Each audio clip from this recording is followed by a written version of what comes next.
Suffering is something no one wants, yet it is a truth of life. The more we fear it, the more we try to avoid it, the more easily we encounter it. There are days when you've tried to live well, tried to keep your heart pure, tried to do good. Yet, life still brings scratches that make your heart ache. You've been misunderstood, treated unfairly, and silently swallowed your hurt without knowing who to talk to.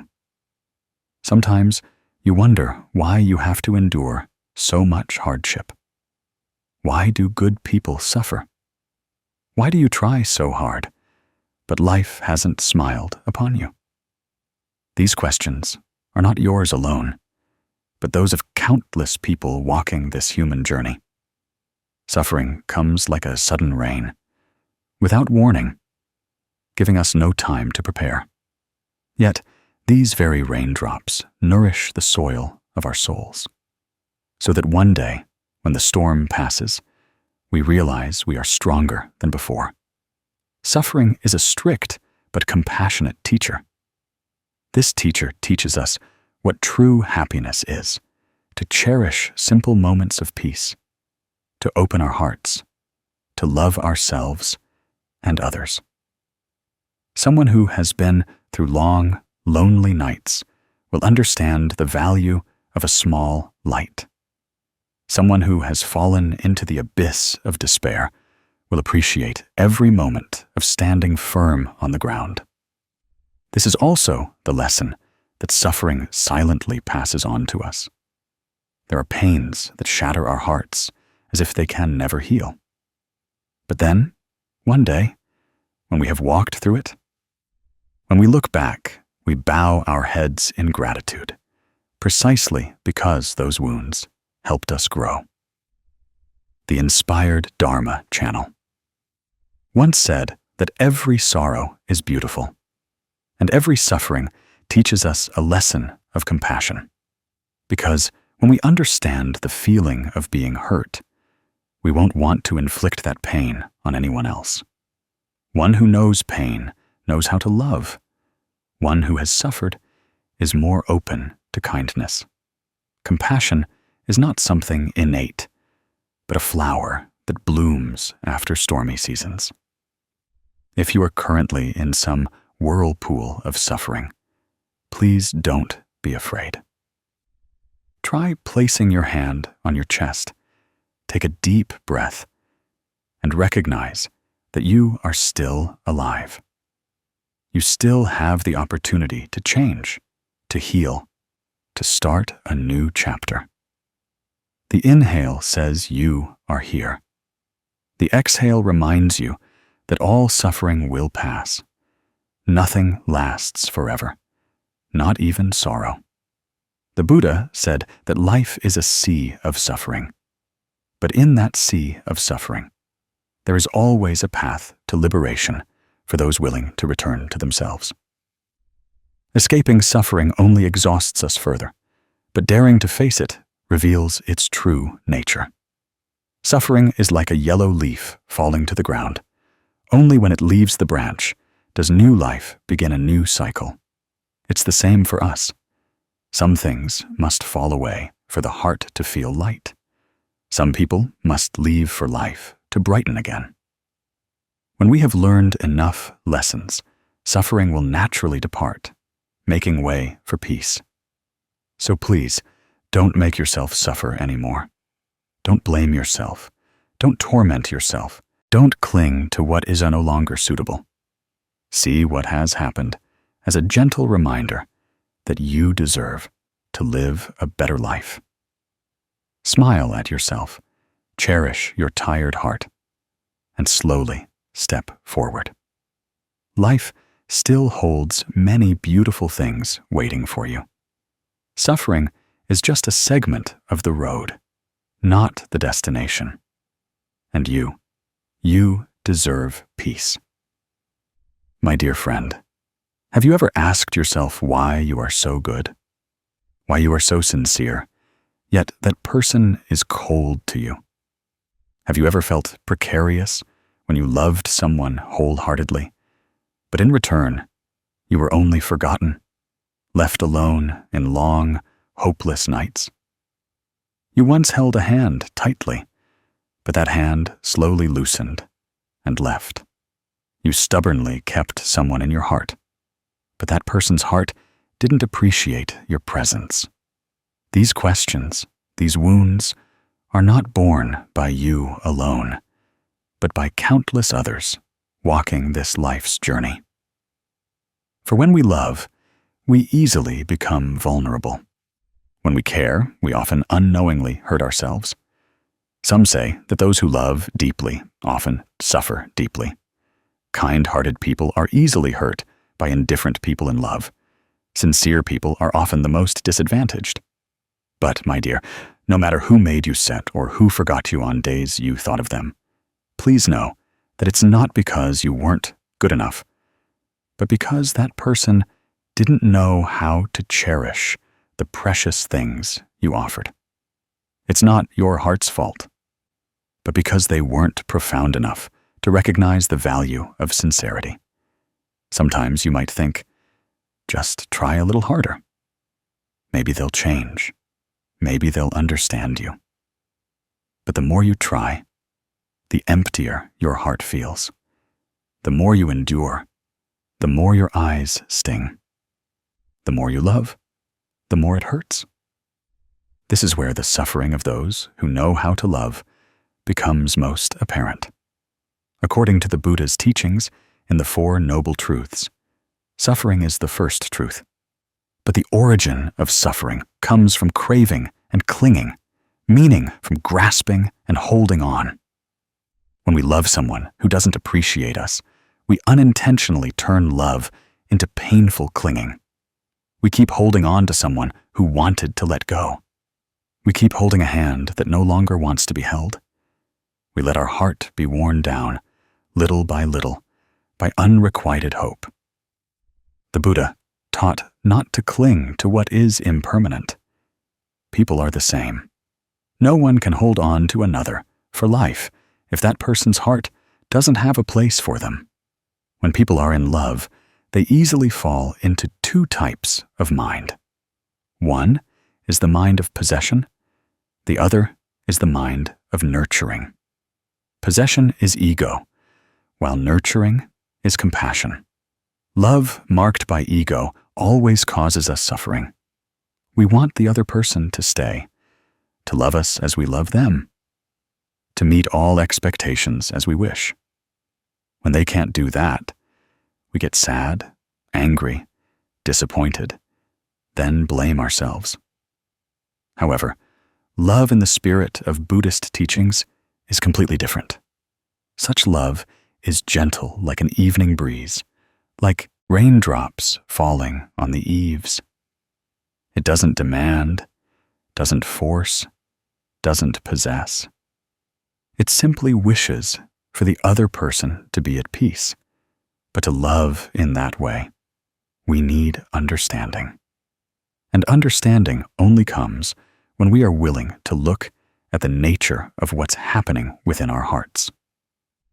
The Inspired Dharma channel wants to tell you a story. The story of Mai, a girl with a very gentle heart. Mai loved a man she believed was her destiny. He made many promises, but never kept them. He was sweet when happy, and very cold when preoccupied. There were nights Mai messaged to check in, but only received a few perfunctory words. Sometimes she called because she was in trouble, but he silently disappeared. Mai thought maybe she hadn't tried hard enough. She blamed herself, thinking that if she were a little kinder, a little more indulgent, loved a little more, maybe everything would be fine. But love isn't a magic spell where trying alone is enough. One evening, after crying all her tears dry from being treated coldly by him, Mai sat in front of the mirror and saw her eyes were bruised like never before. She realized that for a long time, she wasn't sad because he didn't love her, but because she had made herself suffer by trying to hold on to someone who had let go long ago. She loved someone who didn't appreciate her, and her heart was broken by things that seemed small, but became deep cuts for her. Then, one morning, as the sun shone through the window, Mai realized that letting go is not a failure. Letting go is the first act to protect one's own peace.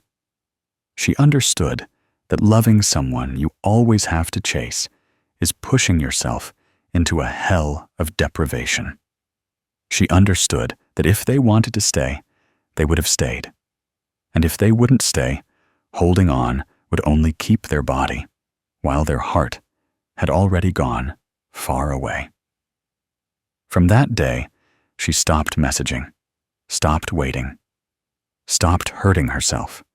She practiced taking a slow step into a new life, a life no longer full of unrequited hope, but full of opportunities to love herself properly.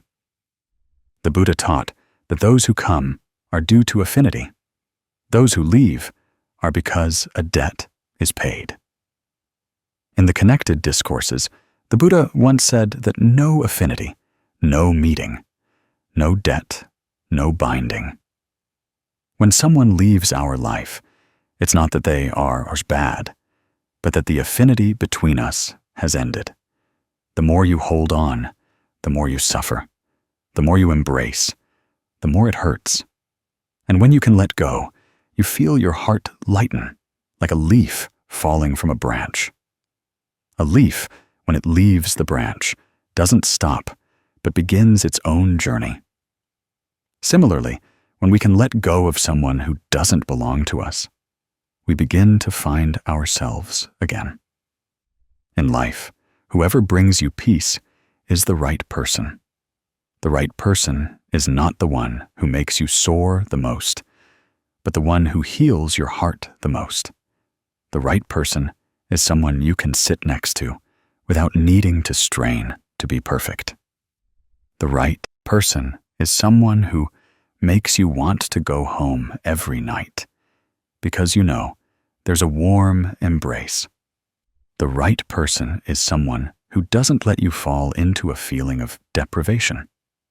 And now, the Inspired Dharma channel wants you to try a gentle breathing exercise to heal some of the past wounds. Please place a hand on your heart, not too strongly, just enough to feel the heartbeat still there. Then breathe in deeply and tell yourself, inhale, I am healing my heart. As you exhale, softly tell yourself, exhale, I am letting go of what doesn't belong to me. Each breath like this is like a stream of water flowing through your heart, washing away lingering sadness that has clung for too long. You can repeat this breath a few times to feel more clearly the peace seeping into every corner of your mind. If you've ever been abandoned by someone, please know that you weren't wrong to love. If you've ever been ignored by someone, please know that you deserve much, much more than that. If you've ever tried to hold on to someone who wanted to leave, please know that you did your best. From now on, what you need is not to cling to anyone, but to return to yourself. You weren't born to chase anyone. You were born to live a peaceful life, to go through pain. Everyone will eventually learn the lesson that some people are only meant to pass through our lives to teach us to love ourselves more, after all. What you need to keep is not anyone's image, but a heart that has been hurt, yet still has the capacity to love. That heart is the most precious thing, and life always finds a way to send you more deserving people when you know how to let go of those who don't hold on to you. So, my dear, don't hurt yourself anymore. Those who cherish you won't make you cry. Those who are sincere with you won't make you wait. Those who consider you important will find a way to keep you. As for those who didn't keep you, please let them go. When you stand up and move on, many good things await you ahead. When you are willing to let go of a closed door, heaven will open a brighter door for you. When you learn to love yourself, this world will love you in ways you've never imagined.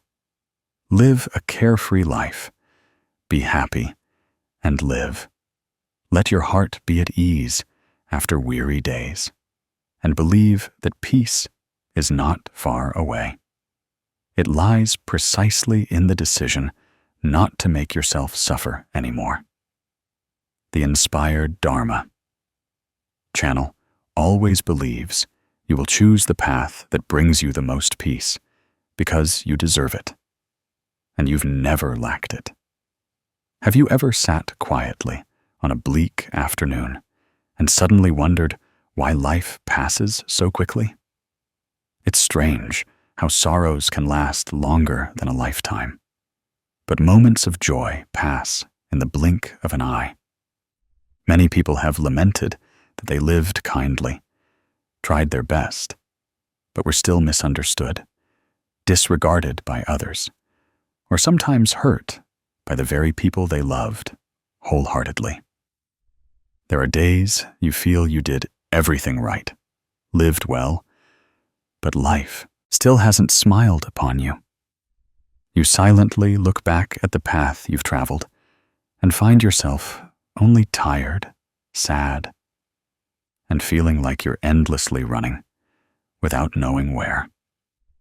The Inspired Dharma channel understands that feeling. Everyone experiences it in life.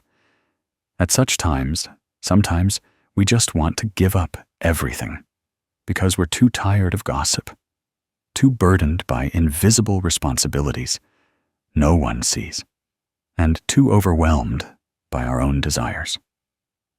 We feel disadvantaged when seeing others succeed, feel hurt when others unintentionally say something that pains our heart for days, feel unfair when our efforts go unrecognized.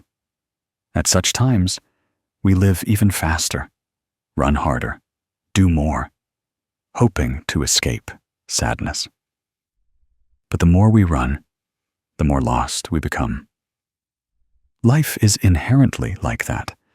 People are always rushing to find happiness, but rarely stop to truly see happiness right in the present. The Buddha taught that the root of suffering lies in ignorance, meaning not clearly seeing the true nature of life and not truly understanding one's own mind. When we live in ignorance, we chase after what is not lasting. We try to grasp what doesn't belong to us. We expect the impossible. Therefore, suffering increases. If one day you suddenly realize you've been caught in the whirlwind of haste, please know that you are not alone. This whole world is also moving so fast, and they also don't know why people rush to grow up, rush to love, rush to die. Many people haven't even understood their own heart before rushing into a relationship, then rushing out in pain.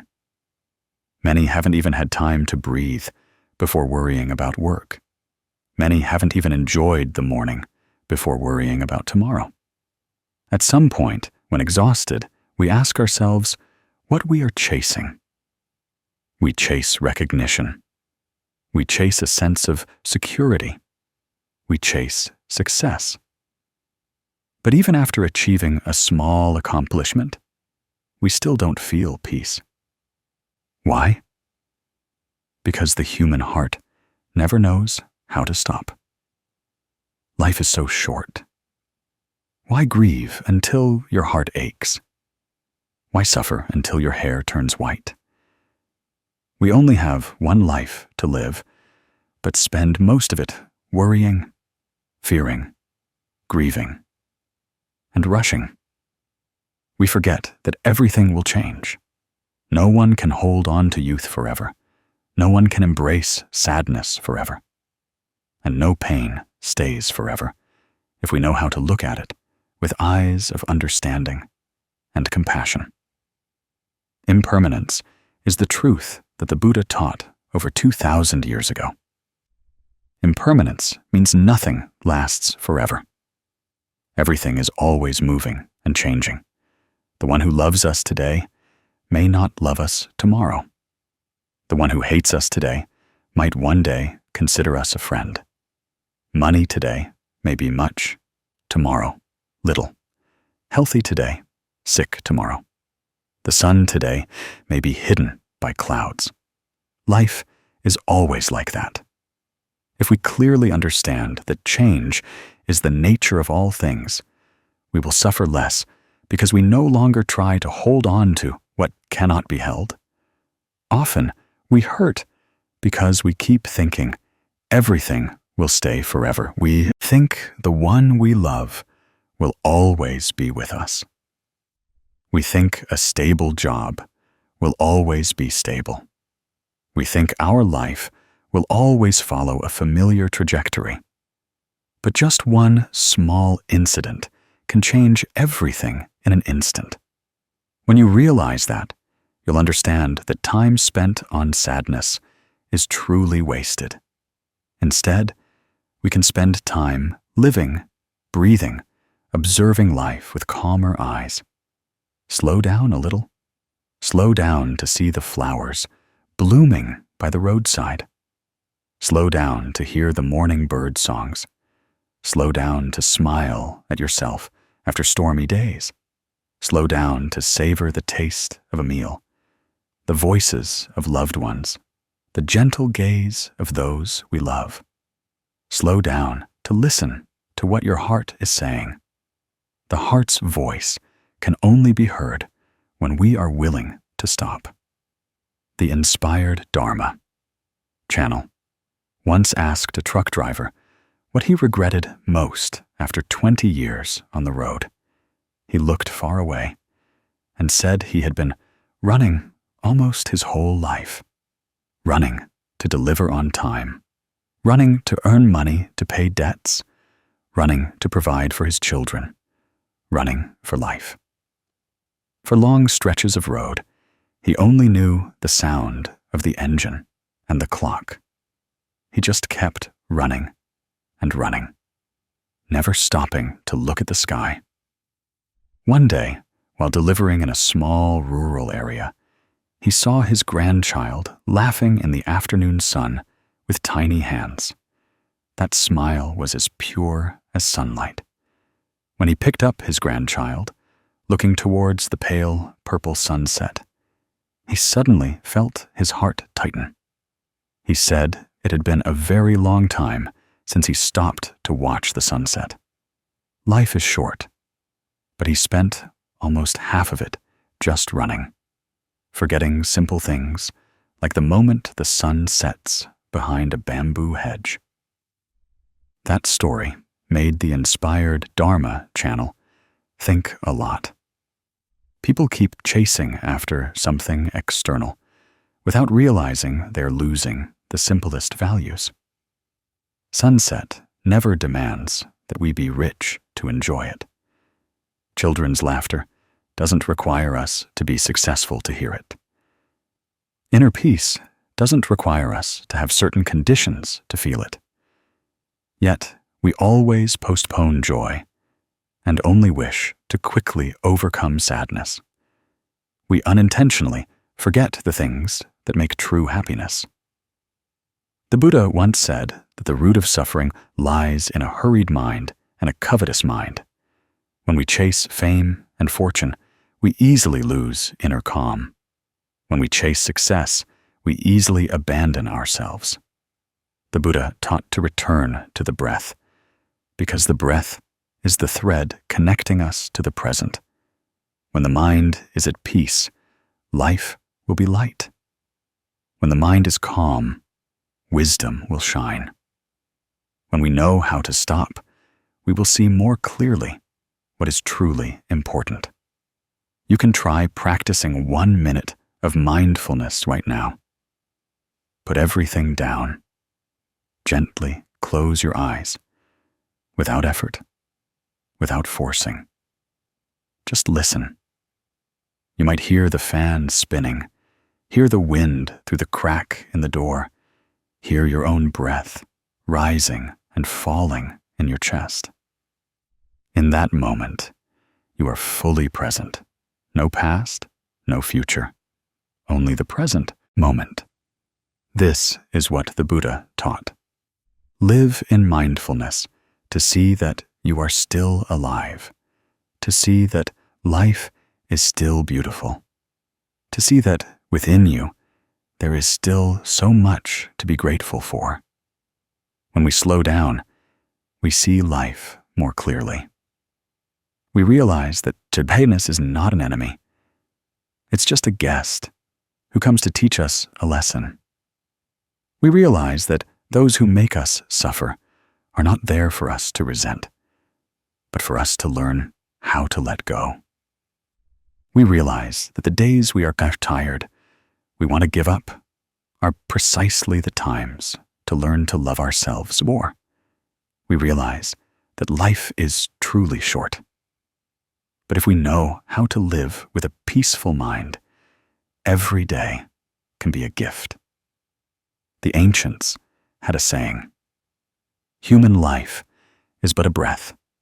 Inhale, and you live. Exhale, and you lose it." Yet we think we have plenty of time to be sad, to be angry, to compare ourselves, to compete. Many people only understand, when lying on a sickbed, that what they regret most is not money or status, but the time wasted on unworthy things. A Zen master once asked his student, "If you knew you would leave this world tomorrow, what would you do today?" Some said they wanted to visit loved ones. Some said they wanted to eat a delicious meal. Others said they wanted to say sorry or words of love. The Zen master smiled and said, "The things you want to do when you know you're about to die are precisely the things worth doing every day. It's not when death is near that we appreciate life. Just by slowing down, clearly seeing impermanence, we will know how to live more beautifully right now." You see, life is short. Sorrows are many, but joy is not lacking either. We just forgot to see. Happiness is not far away. It's right in a gentle breath, in a full bowl of rice, in the kind eyes of loved ones, in the affectionate call of a child, in the moment we release a heavy burden from our heart. If life makes you tired, know that it's not that you're weak. It's just that you've been trying for too long. If you're sad, please know that emotion is normal, because every human has a heart that knows pain. But amidst myriad sorrows, you still have the right to choose how you live.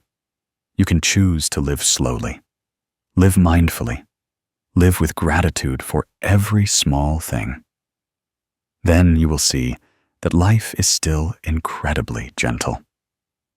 The Inspired Dharma channel wants to send you a very gentle but very true message. Things that hurt us usually don't stay long. Things that make us happy usually don't require conditions. Don't rush to be sad because others don't understand you. Don't rush to suffer for things not worth it. Don't chase after what is not lasting. Don't trade your whole life chasing something that at the end of your life you'll realize wasn't important at all. Allow yourself to stop and breathe. Allow yourself to be a little vulnerable. Allow yourself to truly live. Because when we live slowly, we will see that life is truly worth living. Perhaps there have been days you felt like you were carrying the whole world on your shoulders. Work pressures piled up, making it hard for you to breathe. Unintentional words from others remained in your heart, growing heavier day by day.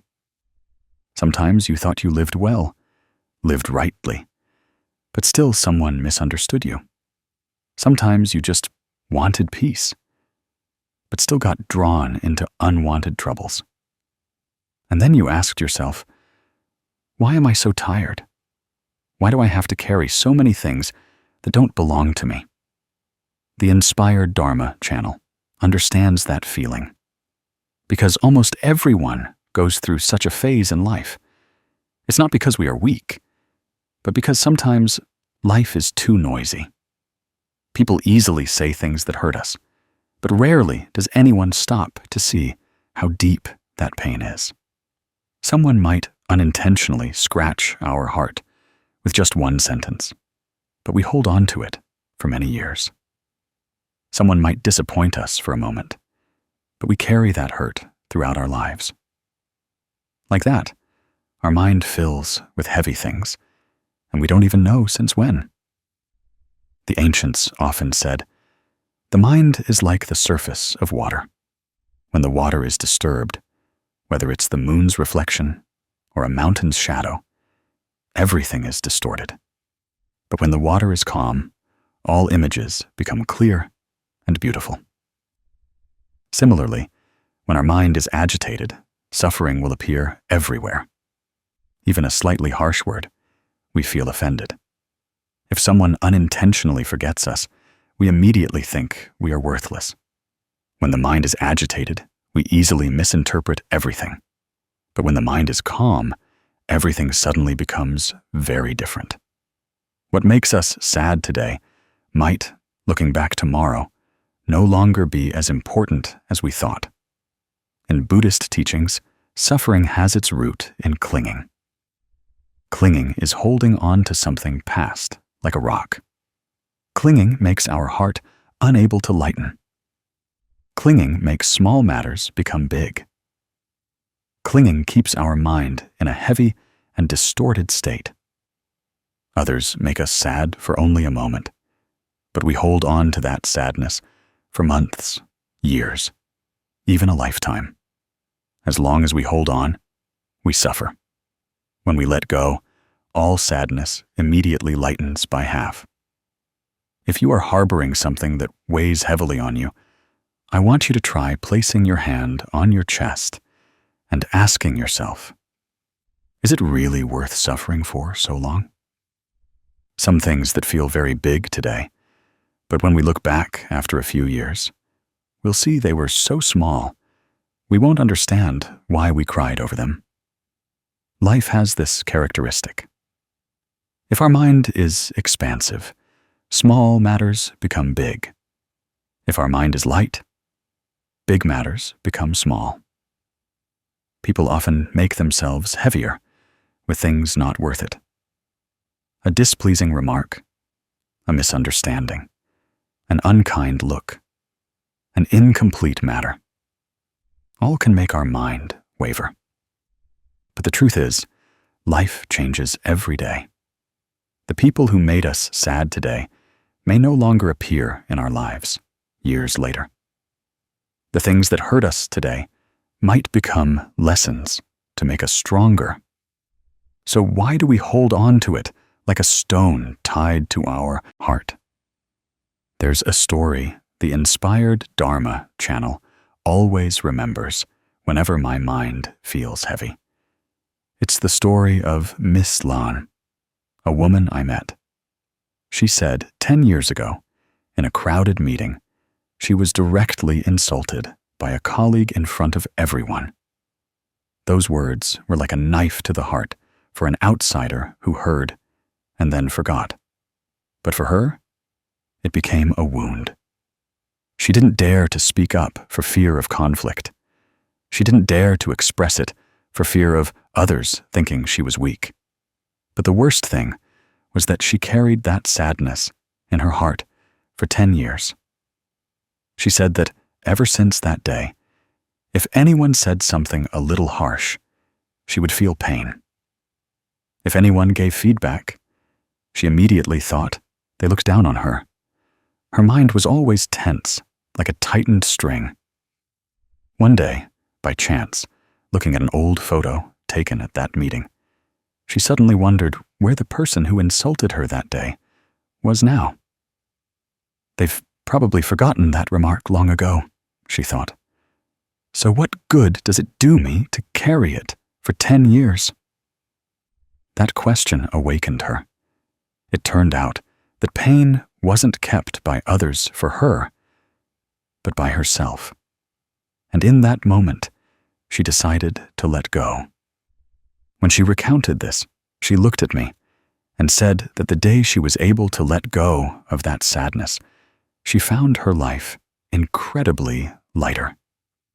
Not because the past disappeared, but because her mind had accepted the hurt and realized that life had many more things worth living for than forever holding on to a wound that no longer belonged to her. Her words reminded me of a teaching by the Buddha. Not everyone who hurts us does so intentionally, but if we hold on to that pain, we are making our own mind heavier. It's like holding a hot coal in your hand to throw at others. The first person to get burned is us. A person with a light mind is one who knows when to let go. Letting go here doesn't mean escaping or forgetting, but putting down what is no longer needed, like carrying a heavy backpack throughout a journey. Even if the items in it helped you in the past, if you still try to carry them when they're no longer needed, you'll be the one who gets tired, not anyone else. When the mind is light, life will be light. When the mind is at peace, life will no longer be chaotic. That's not just a philosophical saying, but a truth of life. Sometimes we think life makes us tired, but in reality, it is a heavy mind that makes us unable to stand firm. When we put things down, we will have more room to receive better things. In the Four Noble Truths, the Buddha taught that there are 4 truths to understand. First, there is suffering. Second, there is a cause of suffering. Third, there is a cessation of suffering. Fourth, there is a path leading to peace. If we look closely, we will see that the cause of suffering always lies within the mind, and the path to the cessation of suffering always lies in letting go. When we let our mind lighten, we are walking on that path, when we know how to look at life with peaceful eyes. We are freeing ourselves little by little. To lighten the mind is not a one-day affair. It is a practice. If you want to start, you can try doing one small thing right now. Sit upright gently. Place your hand on your belly and take a deep breath. Let the breath flow in and out naturally. As the breath flows in, feel your body receiving life. As the breath flows out, imagine you are putting down something that makes you tired. Each exhale is a gentle release. Each inhale is a moment the mind is nourished by peace. You can also practice writing down things that weigh on you. When we write them down, we'll see they are smaller than we thought. And folding that paper, we are like putting down a part of our heart's burden. This practice helps us understand the cause of sadness more clearly, and also helps the mind gradually lighten over time. Another way is to look at what you have instead of what you've lost. Each day you wake up, be grateful that you have another day to live, that you still have health to work, that you still have loved ones to cherish, that you can still eat, sleep, see the sky. When we are grateful, our heart feels wider, and sadness shrinks. You can also choose to let go of just one thing each day. Let go of an unnecessary worry. Let go of a meaningless comparison. Let go of an expectation that makes yourself tired. Let go of an old word that hurt you. Just let go a little each day, and you'll be surprised when you look back after a month. The sadness in your heart has lightened a lot. Life is already difficult enough. Don't make it heavier with things that could have been left behind.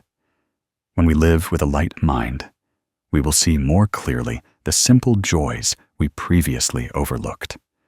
We will find children's laughter warmer. We will find family meals more meaningful. The presence of loved ones is a gift. We will see that life still has many things to smile about. Someone once asked me how to find peace of mind when others say bad things about you.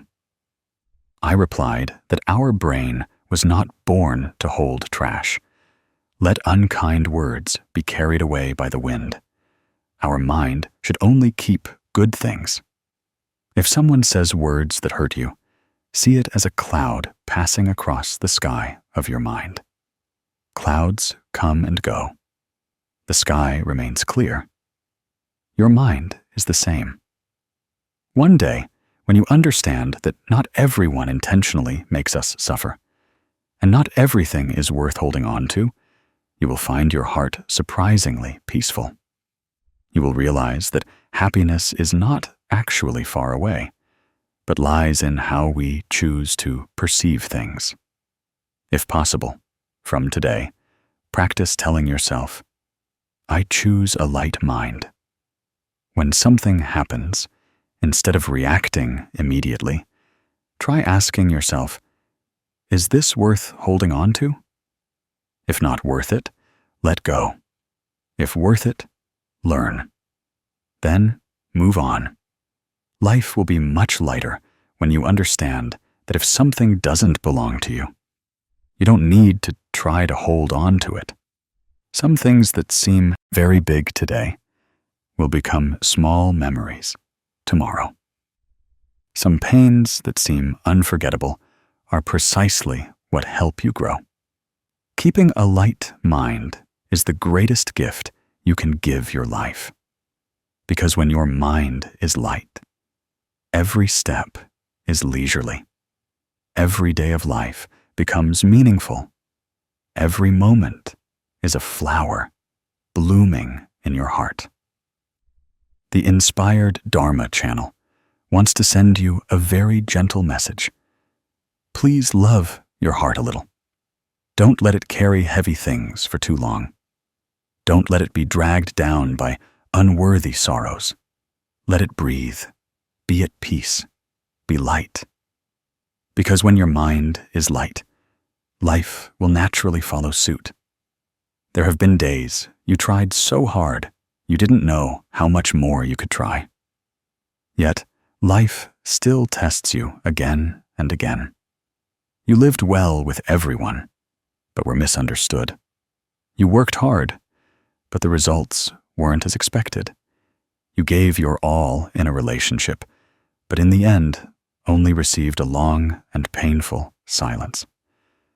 There were nights you tossed and turned, unable to sleep, lying still in the dark as tears silently flowed onto your pillow.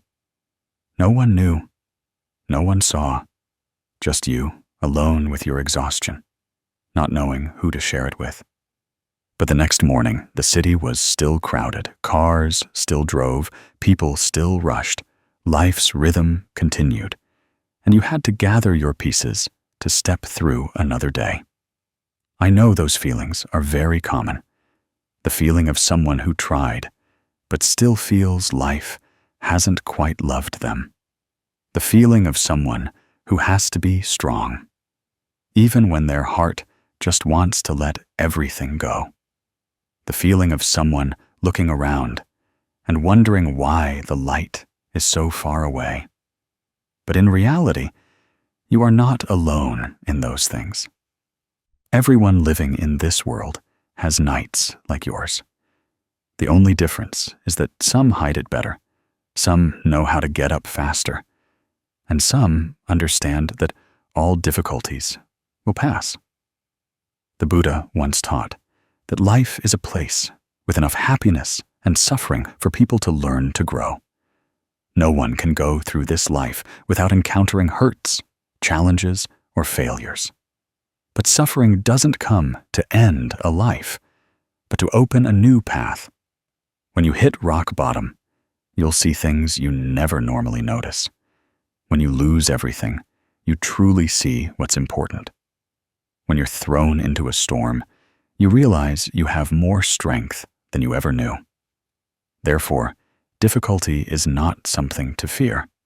It's something to help you understand yourself. When people encounter difficulties, they tend to shrink back. Natural psychology makes us think that if we just withdraw, the pain will lessen, the storm will pass faster. But in reality, the more we withdraw, the easier it is to get lost in the dark corners. The more we resist, the more exhausted we become. Some, when facing sadness, blame themselves for not being good enough. Some think that life is punishing them. Some hurt so much they don't want to trust anyone. All are very natural reactions. But if we let those reactions lead us, we will gradually lose clarity. What hurts us is not the event, but how we perceive the event. Buddhist teachings say everything is impermanent.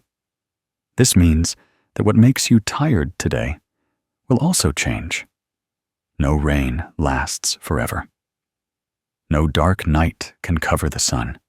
Even the deepest sadness will one day subside.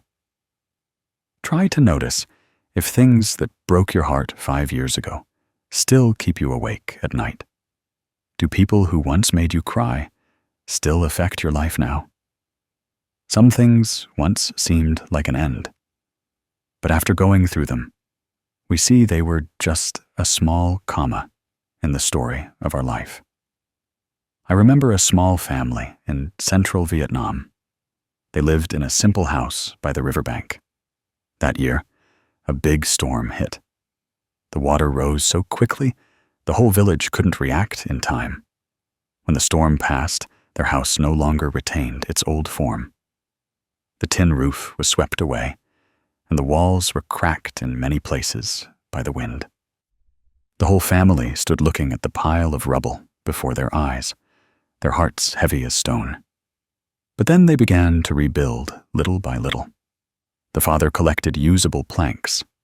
The mother gathered old clothes, washed them clean, dried them with hope. The children picked up intact roof tiles, stacking them in small piles. A few days later, though the house wasn't complete, they had a temporary place to sleep, a kitchen to cook. One morning, the mother went behind the house, next to the pile of broken bricks swept by the storm, and she saw a small green banana sprout pushing up. The sprout was only a finger's length, but stood upright, full of life. She looked at it for a long time, and then smiled. That evening, she told her husband that seeing that banana sprout made her understand something. A storm can sweep away the roof, also what we've accumulated our whole lives, but no storm can sweep away life itself. What is still alive will grow back. What still has roots will have affinity. People are the same. If the mind is still bright, no event can bury us. That story made the inspired Dharma channel think a lot. People are like small houses. Storms can make us wobble, crack, make us heartbroken, sad, lost. But if we still have faith in goodness, the green sprout within us will grow back. Just a little sun, a little rain, a little time, the tree will grow. Just a little patience, a little peace, a little letting go, our heart will recover. Difficulty doesn't come to break us, but to see if we have enough strength to stand tall. Many people suffer not because the event is too big, but because they turn it into a burden. They keep remembering it, keep reminding themselves of it, keep asking why it happened to them. But the more we ask, the more we lose inner peace. They say all pain is finite. Only clinging makes it last indefinitely. If you keep looking at the wound, it will always be inflamed. But if you leave it alone, it will heal itself. Life has its own way of healing. The Buddha once taught that one who faces suffering with a peaceful mind, suffering becomes a lesson. One who faces suffering with a resentful mind, suffering becomes the root of vexations. The mind is like a lake. When wind blows, the surface stirs, reflecting everything distorted. When the water is calm, the scene becomes clear. When you panic, you only see fear. When you are calm, you see the way out. When you are at peace, problems shrink. In the most tired moments, try to stop for a moment and breathe. A deep breath can calm the mind more than 1,000 pieces of advice.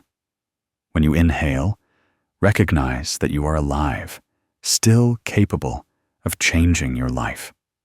As you exhale, let go of things weighing on your shoulders. Try placing your hand on your chest and telling yourself that everything will pass. Storms can't keep the sky gray forever. Rain can't last all day. And your sadness can't stay in your heart if you learn to let it go. If you feel too much pressure, write down on a piece of paper the things that worry you. Write everything out to lighten your heart. Then try to classify what is within your ability, what is not. Resolve what's within your ability slowly. For what's beyond your ability, let life arrange itself. You can't control everything. You can only control your mind. If life hurts you because of someone, remember that people hurting you is their business. You holding on to the pain in your heart is your business. Some cause hurt intentionally. Some because they don't understand you. Some because they themselves are suffering. But if you keep holding on to those hurtful words in your heart, you are the one who continues to stab yourself with old wounds. Difficulty doesn't kill you. It's clinging to difficulty that exhausts you. Don't turn yourself into a victim in your own story. You have the right to be sad, tired, weak. But after that, get up. Because this life still has many things worth living for.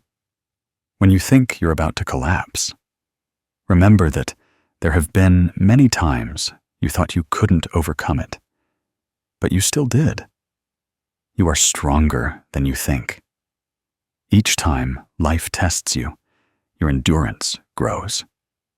Each time a storm comes, you have an opportunity to become a tougher version of yourself. You don't need to run fast. You just need not to stand still. You don't need to appear strong in front of anyone. You just need not to give up. You don't need to win against anyone. You just need to go a little further. Just a little more, and you'll see the sky open up. Just a little more patience, and you'll see the storm pass. Life always finds a way to reward those who don't give up. And now I want you to close your eyes for a moment. Relax your shoulders. Take a deep breath through your nose, and then exhale gently through your mouth. Inhale to receive new energy. Exhale to let go of old fatigue. Inhale to know you deserve peace. Exhale to know that peace is coming closer, little by little. Please smile, even just a very small smile. That smile may not make everything perfect, but it's the first step for you to lift yourself out of sadness. You've been through many difficult days that no one knows about. You are stronger than you thought. You survived storms you thought you couldn't overcome. That's already extraordinary. Difficulties will pass. Sadness will fade. Loss will become a memory.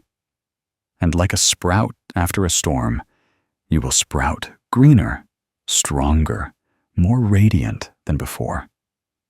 You are stronger than you think, truly.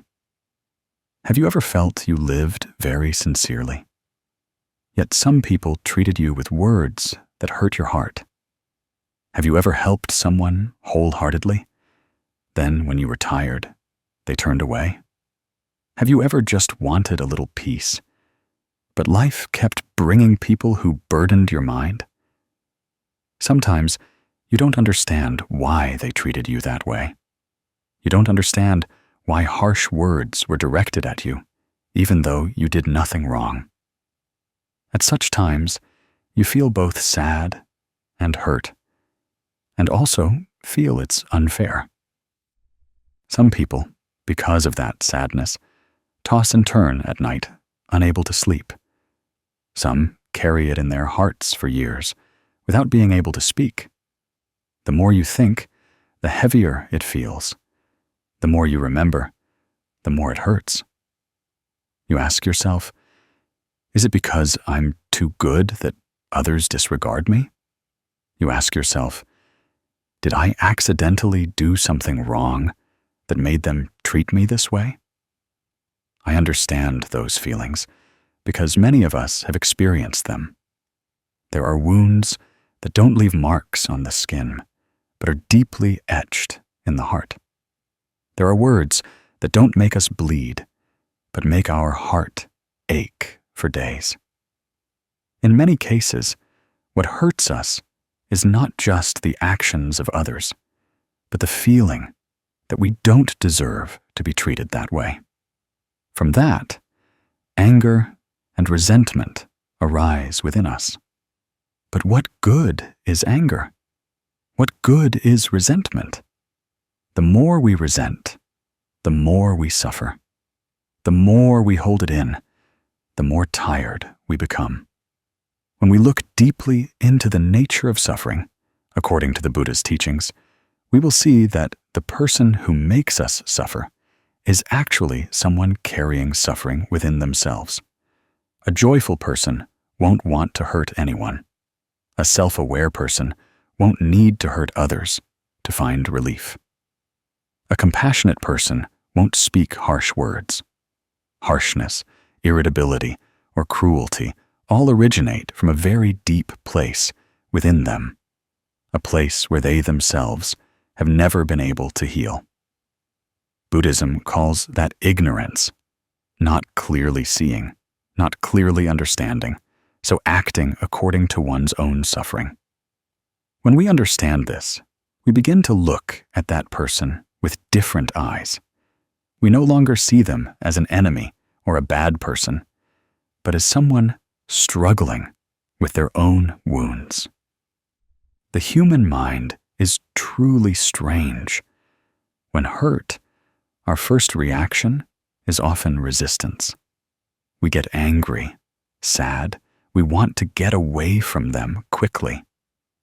But deeper down, in our hearts, we desire to be understood, respected, treated kindly. So we are torn between two opposing emotions. We both want to let go and want that person to change.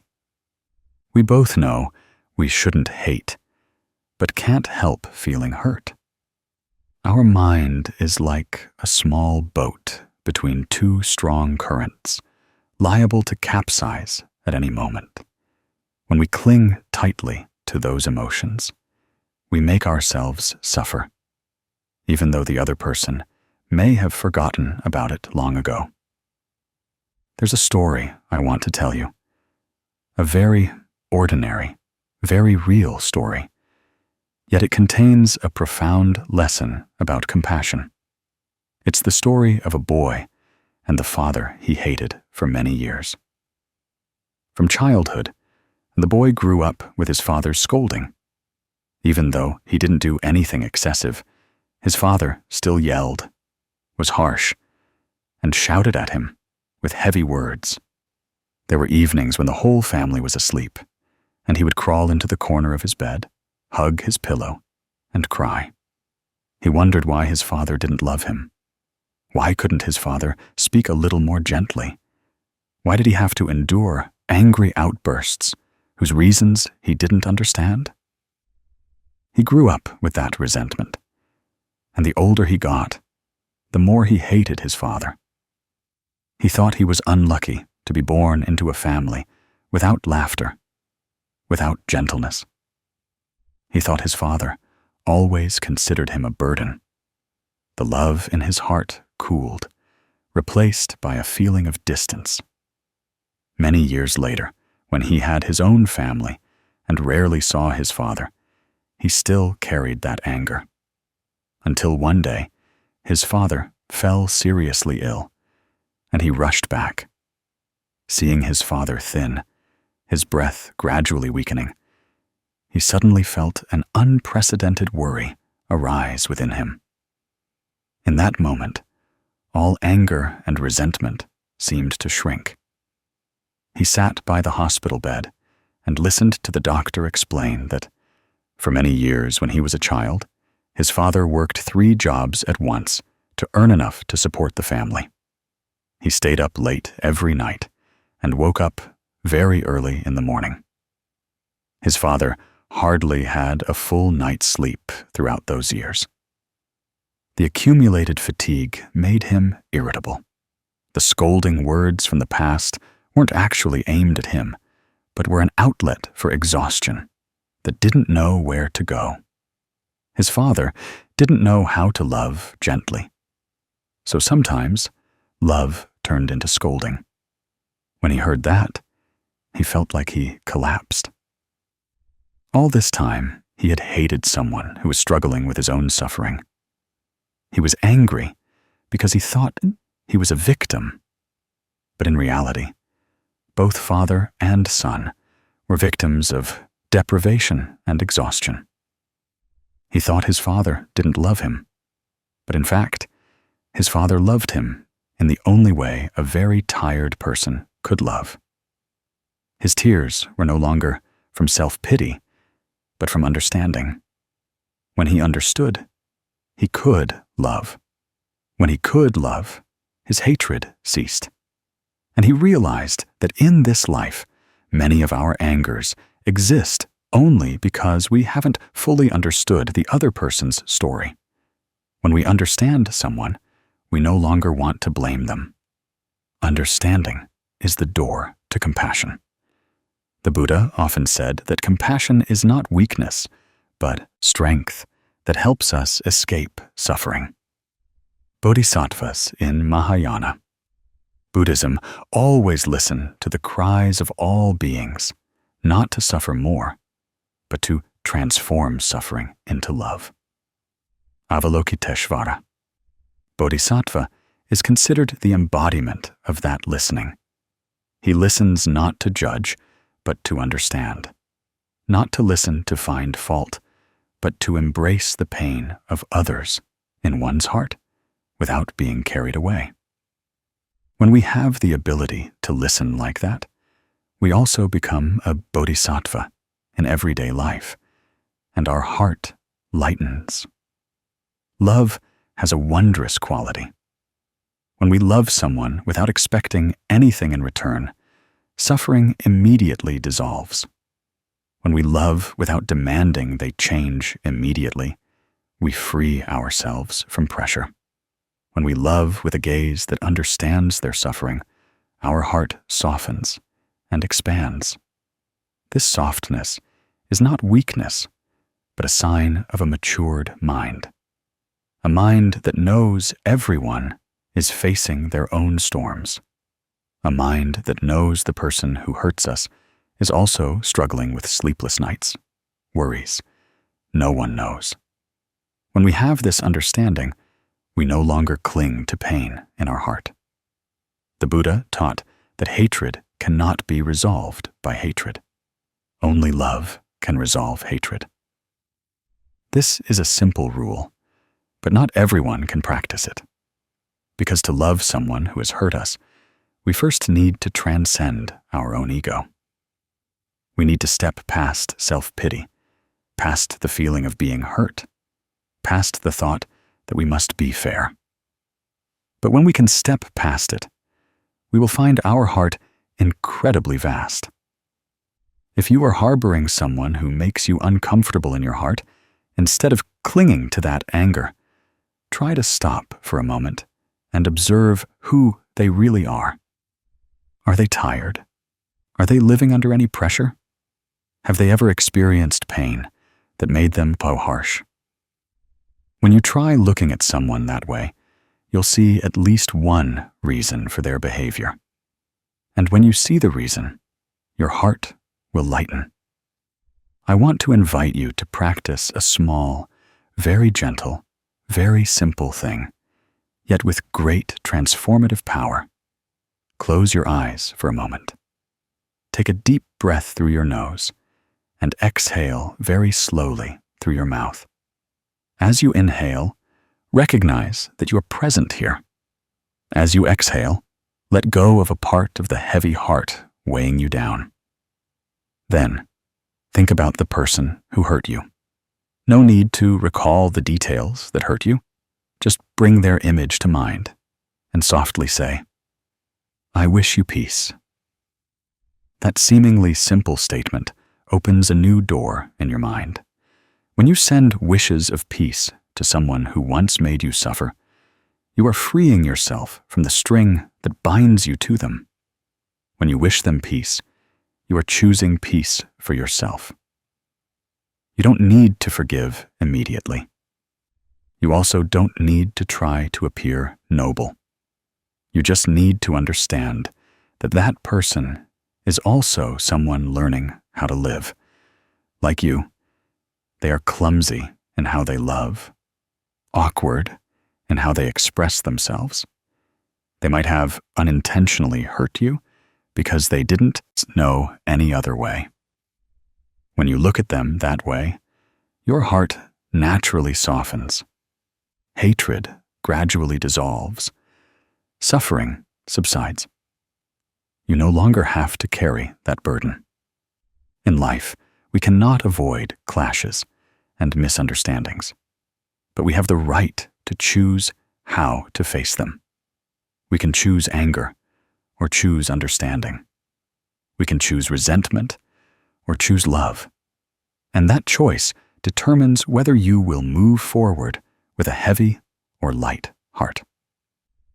A compassionate person is not someone who doesn't know pain, but someone who knows how to transform pain into a lesson.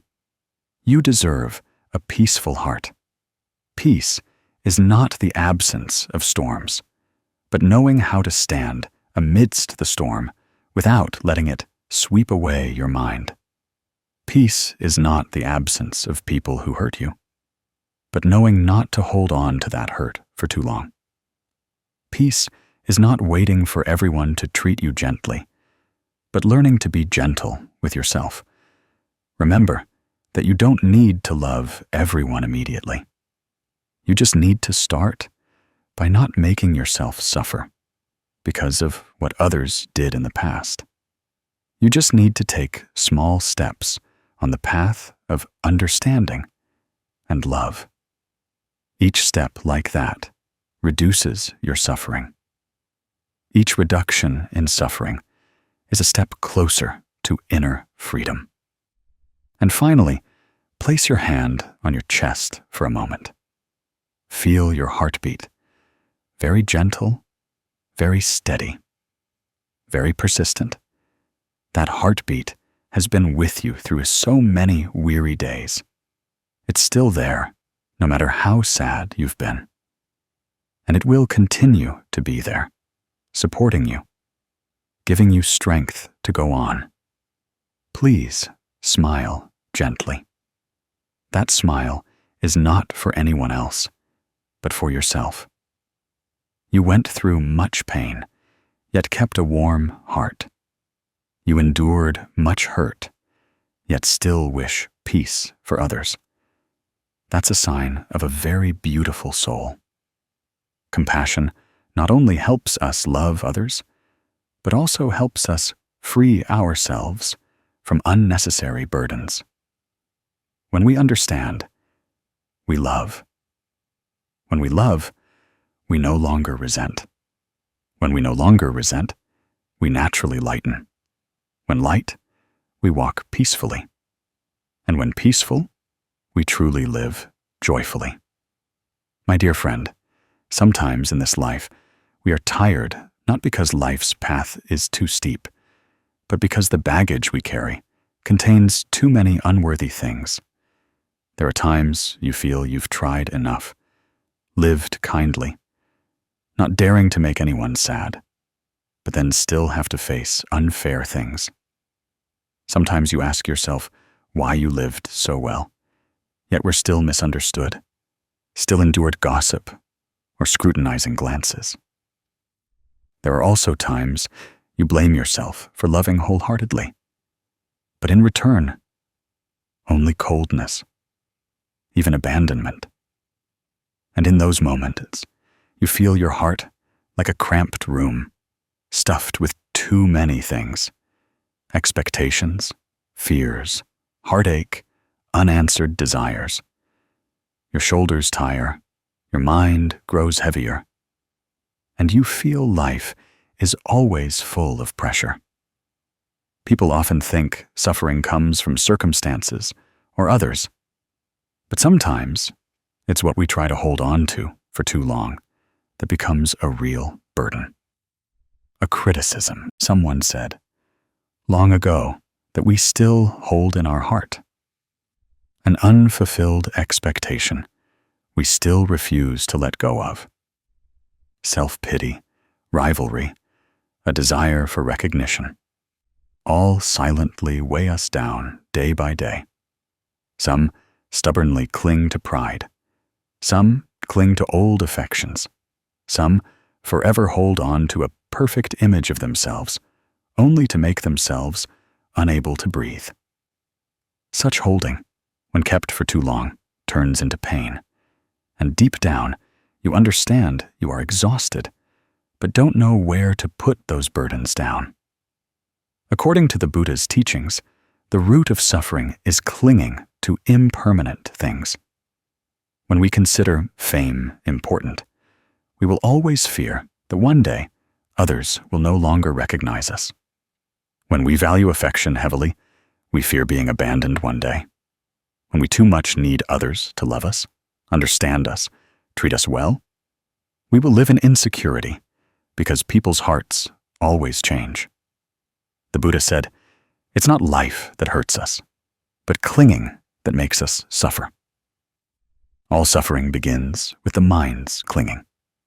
The mind wants to hold on. The mind wants more. The mind wants to be recognized, loved, admired. But the world is inherently impermanent. The more we try to grasp, the easier it is to lose. The tighter we hold, the more it hurts. People often tend to value external things: material possessions, status, praise, public opinion. Because we value them, we fear losing them. Because we fear losing them, we suffer. We forget that the most important thing is not in those things, but in one's own inner self. When the mind is steadfast, gains and losses in life are just like passing winds. When the mind is calm, all imbalances will naturally return to equilibrium. But when the mind is misplaced, even an idle comment from someone can make us think for a week. One failure is enough to make us doubt our own worth. A petty comparison can cause us endless heartache. Some say they suffer because others hurt them, because life is not as they wish, because circumstances are too cruel. But if we look deeper, we will see that most suffering comes from within. We cannot let go of things that it's time to let go of. We want more, get more, keep more. While true happiness only blooms when we can live simply and lightly. I want to tell you the story of Ms. Han, a woman who once chased after pride to the point of losing herself. She grew up in a poor family, making her always feel disadvantaged. When she grew up, she secretly wanted to prove to the whole village that she was no longer the poor girl of yesteryear. She set standards for herself that she had to achieve. She thought that if she had a nicer house, wore expensive clothes, drove a good car, people would respect her. And so she threw herself into work frantically. She worked day and night, slept little, rested little, always lived under pressure, just to buy another branded item, to pay installments on a more luxurious house, so others wouldn't say she failed. But the more she tried, the more tired she became. Debts piled up. Her mind was always as tense as a drum string. Many nights she cried without knowing why she was crying. She didn't realize she had placed her life on the shoulders of others and let them determine her worth. One day, by chance, she met a Zen master at a Dharma talk and heard the phrase, "What hurts you is not because it's heavy, but because you're holding the wrong thing." She burst into tears. That statement, gentle yet like a lightning strike to her heart. She realized that all this time she hadn't lived for herself. She only lived for the gaze of people who were not important to her life. Her pain wasn't because life was harsh, but because she had misplaced her mind. She held on to too much, wished for too much, tried too hard. And when she realized that, she knew she needed to start learning how to let go. In Buddhist scriptures, it is taught, everything in life is selfless and impermanent. Nothing is ours forever. Fame is not ours. Money is not ours. Even people are not ours. We cannot force anyone to love us, cannot force anyone to understand us, and certainly cannot force anything in life to happen as we wish. When we understand that, we begin to feel our heart biten. When we see everything as clouds in the sky, coming and going with the wind, we will no longer feel the need to hold on tightly. Our mind then becomes more tolerant, calmer, and happier. People often suffer from craving, wanting to be loved, wanting to be respected, wanting to be treated kindly. These desires aren't bad, but they easily lead to disappointment. Because when we want too much, we forget that everything is created by causes and conditions. If there's affinity, we are close. When affinity ends, we separate. If there's merit, we gain. When merit ends, we lose. If we place too much expectation on others or external things, we will suffer when circumstances change. But when we place trust in ourselves, in morality, in spiritual practice, we will find life much lighter. According to Buddhist teachings, the only thing worth keeping is a kind heart. The only thing worth wishing for is wisdom and peace. Besides that, everything is temporary. Those with big houses or small, rich or poor, successful or failed, will all return to dust the same way. Holding on to much cannot be carried. Wishing for much cannot be satisfied. Only a pure mind, inner peace, is what follows us to the end of the road. If we observe our mind, we will see that when we value something, we fear losing it the most. The more we fear, the more we worry. The more we worry, the more we suffer. Therefore, the greatest lesson in life is not learning to possess, but learning to let go. Letting go is not abandoning, but putting the mind in the right place. Letting go is not losing, but freeing oneself. Let go to live more simply, more freely. Let go to no longer be trapped in fear of having to hold on to things that don't belong to you. There's a teaching of the Buddha that says, the wise one who can let go is the one who conquers oneself. Because the hardest thing is not how far one travels, how much money one earns, or how much success one achieves. The hardest thing is to put down the things that hurt us, even if we've been used to them for a long time. When we let go of excess expectation, we lighten. When we let go of a fear, we are freer. When we let go of rivalry, we are more at peace. And when we let go of pride, we live more authentically. You can try a small exercise right now. Find a quiet place. Place your hand on your chest and take a deep breath. In that breath, ask yourself, what am I holding on to that makes me most tired? It could be a relationship whose affinity has ended, an old sadness, a financial burden, or a desire for recognition. As the breath slowly flows in and out, imagine that you are gradually putting down the burden. You don't need to let go of everything at once. Just letting go of a part will make you lighter. You can also write down 3 things you want to stop craving too much. Maybe you want to stop hoping others must understand you. Stop hoping life must be fair. Stop hoping everything must happen according to plan. When you write them down, you'll see that most things that hurt us are actually beyond our control.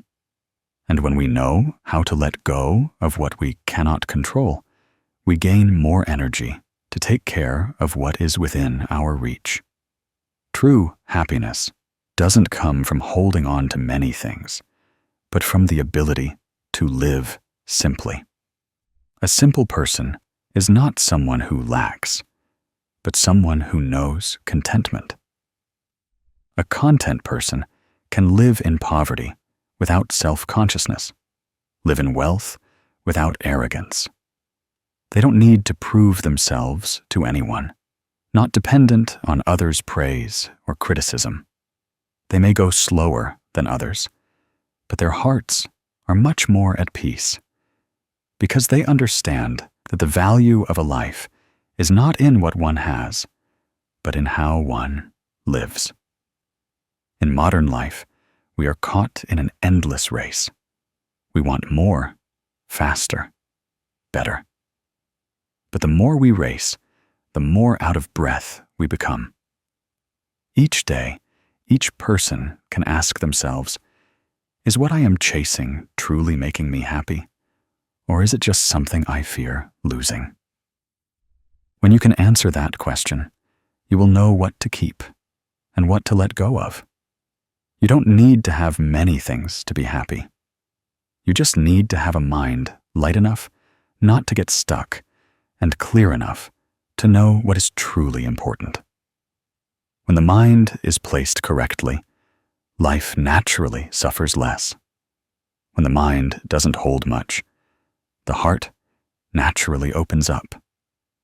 When the mind doesn't crave excessively, disappointment naturally vanishes. And more importantly, you will realize that happiness has never been far away. It lies right in your ability to let go. Happiness lies in the moment you know how to smile, even if life isn't perfect. Happiness lies in gentle breath when you are no longer controlled by fear. Happiness lies in simplicity when your mind no longer chases unnecessary things. My dear friend, this life is short. Don't use it to hold on to things that hurt you. Don't let your heart be filled with desires that make you tired. You deserve to live lighter, more peaceful, kinder to yourself. And when you lighten, life naturally lightens too. My dear friend, sometimes I think that in everyone's life, there are many periods we go very fast. So fast, we don't have time to look back at where we've been, whom we've met, what we've lost, and sometimes even lose the very things we'll regret forever. Have you ever felt that way? There are days when it's only morning, and the mind is already tired, just because you have to rush to keep up with countless demands, work, others' expectations, responsibilities you put on yourself. Then, when night falls, you lie down, and your heart still feels pulled by unfinished tasks, missed opportunities, things that seemed to bring happiness, but ultimately only made you heavier. You're tired, but you don't dare to stop. You want to find peace, but it seems peace is somewhere far away. I understand that feeling. For who among us hasn't experienced such days? Days when the mind isn't with the body. Days when the body is here. But thoughts are wandering with hundreds of thoughts about past and future. You've been wrongfully blamed by others, tried your best, but still felt disadvantaged. You've placed many hopes on something, but the result was the opposite. You've tried to live well, but still encountered injustice. These very experiences make you forget something important. This present moment, where you are breathing, listening, living, truly existing. According to the Buddha's teachings, most suffering arises because we are not fully present with ourselves. We chase external things too much. We immerse ourselves in what has passed or worry about what is yet to come. The Buddha calls that state a restless mind. The mind always runs like a monkey, swinging from branch to branches, never willing to stand still, to see the true gift right in front of it. The present moment in English is present, a word Westerners see as a gift. In fact, it's not just a pun. It's a very profound truth. The present is the most precious gift life gives us. Yet, do you realize? Most people spend their whole lives living in two places that don't exist, the past and the future.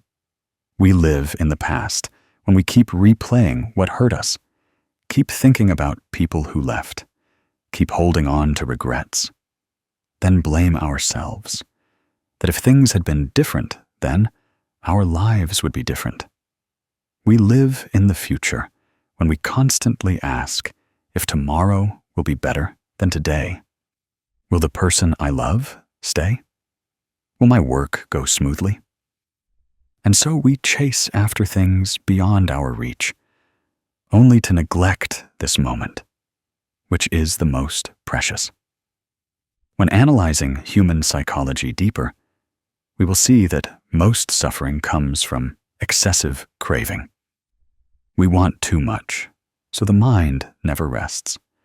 We want what hasn't arrived, so we worry. We want what has passed to return, so we ache. We want the present to be as we wish, so we are disappointed. Sometimes, what makes us tired is not because there's a lot of work, but because our mind constantly has to run to keep everything working as we expect.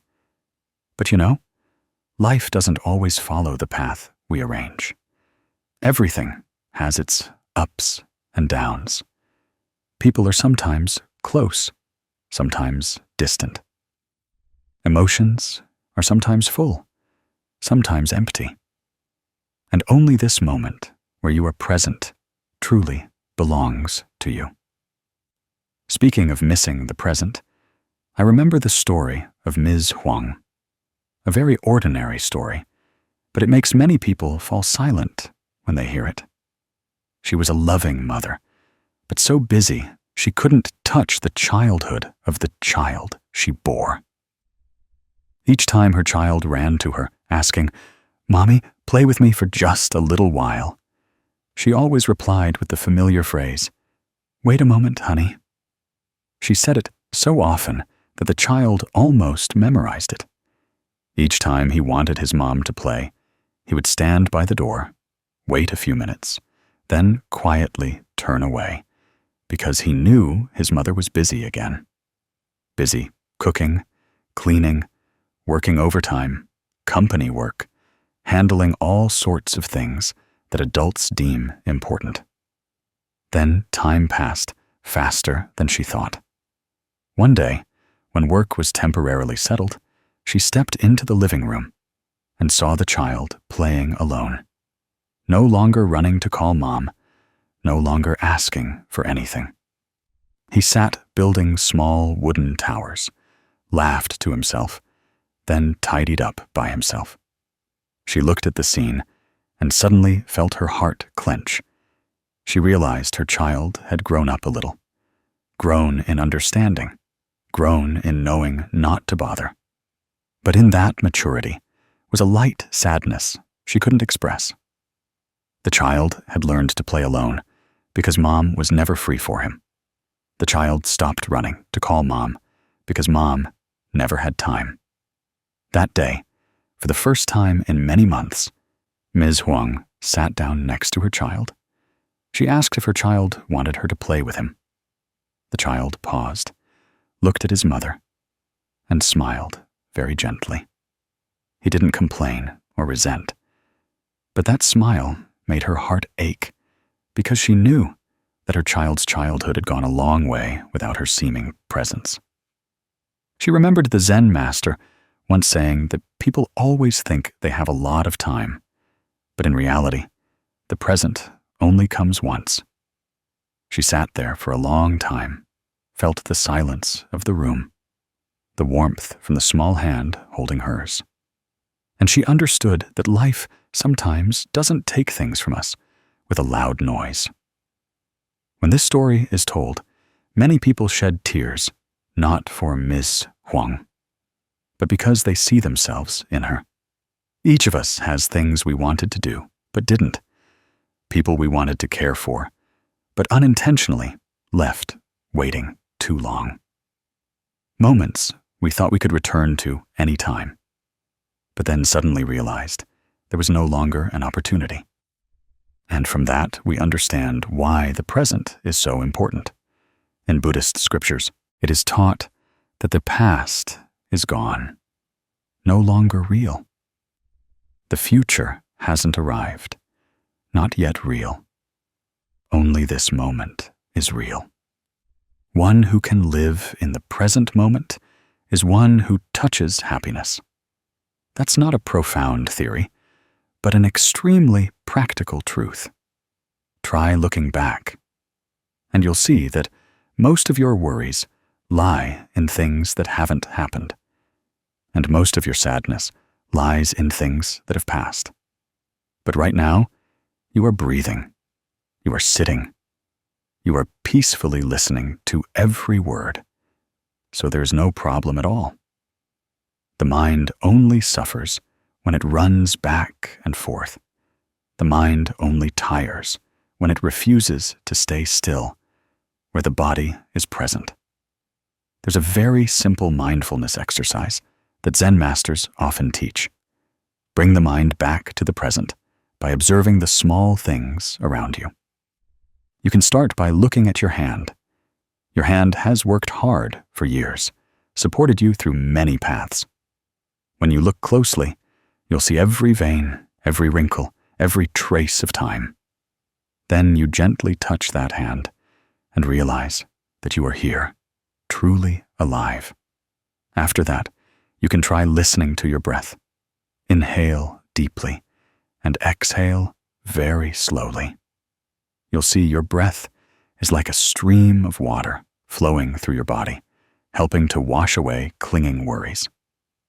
Each breath is a return. When you breathe deeply, your mind naturally stills.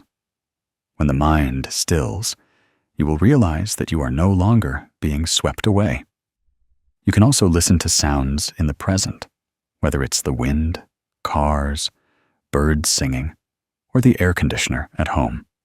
All can be an anchor to help you return to yourself. When you truly listen, not just listen out of habit, you will clearly feel life happening around you. In fact, slowing down doesn't mean doing less. Slowing down means you put your mind into what you are doing. When eating, just eat. When working, just work. When thinking, just think. When loving, just love. Don't let your mind run to the past or future when the present needs you most. Many people fear living slowly because they think they'll be left behind. But sometimes those who run too fast lose themselves, and when they lose themselves, all success becomes meaningless. To go far, you must be whole. To be happy, you must truly be present in your own life. The Buddha's teachings don't direct us to abandon life, but to live more deeply. Live mindfully, so as not to waste every second and minute. Live fully, so as not to regret when looking back. Live to be grateful for every small thing present. When you can live like that, the mind naturally finds peace. No need to force it. No need to search far away. You can start with very small actions. Each morning, when you open your eyes, smile and silently say, "Thank you for having another day to live." When sitting and drinking water, truly feel the taste of water in your mouth. When walking, feel each step touching the ground. When talking with loved ones, look at them with truly listening eyes. When hugging your child, let your mind dissolve into that embrace, as if it's the most precious thing in the world. Every small moment can become a miracle if you put your mind into it. And when you are used to slowing down, you will see a very wondrous thing. Happiness is not in the future you are chasing. Happiness is right in the present you are touching. Time never returns. Those who have left rarely return. But you are still here. Life is still here. Opportunities for you to live fully are still intact. The present is a gift. If you miss it, you can't get it back. And if you cherish it, you will have a much more peaceful life. My dear friend, there are days you feel you've tried so hard, but the more you try, the more it hurts. Perhaps you are holding on to a sadness that has lasted for years. Perhaps it's a relationship that no longer heals, but only tires you. Or it could be something that has been broken for a long time, but you still cling to it because you think letting go means giving up. People often say that living in this world requires perseverance, effort. But few teach us that sometimes stopping is also a form of wisdom. Many people live kindly, live well, but suffer many disadvantages, endure much injustice, try to hold on to everything without realizing that very clinging is making them suffer. Have you ever asked yourself why sometimes the tighter you grasp, the more it hurts? The more you hold, the more tired you become. The more you cling, the more you are hurt. And have you ever wondered if you are in a whirlpool that exhausts your heart without you even knowing? In Buddhist teachings, there's a very important term: self-clinging. Clinging is holding on to what is no longer suitable, holding on to what is unreal, holding on to a desire that has surpassed its affinity. When we cling, we think we are trying. But in fact, we are tying ourselves with a rope that cuts into our flesh. Most human suffering doesn't come from external circumstances, but from their unwillingness to let go of what no longer belongs to them. A scripture says that suffering is not caused by an object, but by our clinging to that object. It's like holding a thorn. The wound is not from the thorn, but from the hand that refuses to open. When we go through many events, we realize there are two types of people in this life. One type knows how to transform, knows how to learn from setbacks, knows how to rise from wounds and become stronger. And another type resists reality, tries to cling to what is broken, tries to fix what is damaged, and then becomes exhausted. You can ask yourself which type of person you are. Are you transforming or resisting? Are you growing or wasting your life in unnecessary suffering? I want to tell you two images that the ancients used to illustrate letting go. One example is an oyster creating a pearl. When a grain of sand enters an oyster, it cannot deny the fact that the sand hurts it. But instead of resisting or trying to dig deep to push the grain of sand out, the oyster chooses to envelop the sand with nacre, transforming the cause of pain into a shining pearl. That is transformation. It doesn't cling to the pain. It doesn't strain to fight. But it transforms the injury into a part of beauty. A second example is a wild horse whose blood is being sucked by a small bat. The horse keeps running and struggling. The more it runs, the tighter the bat clings. The more it struggles, the more strength it loses, until it collapses from exhaustion. If it stands still and gently shakes, the bat will fall off. But panic prevents it from stopping. People are the same. When facing heartbreaking events, we react like the wild horse. The more we resist, the more tired we get. The more we cling, the more it hurts. The more we fear losing, the more we lose. It's like a man I once knew, named Tuan. His story sounds simple, but is an image many of us are living exactly like. Mr. Tuan had a cracked cup. It was the first gift his ex-girlfriend gave him. Although the relationship ended long ago, he still kept the cup as a piece of memory. The cup cracked more and more, each time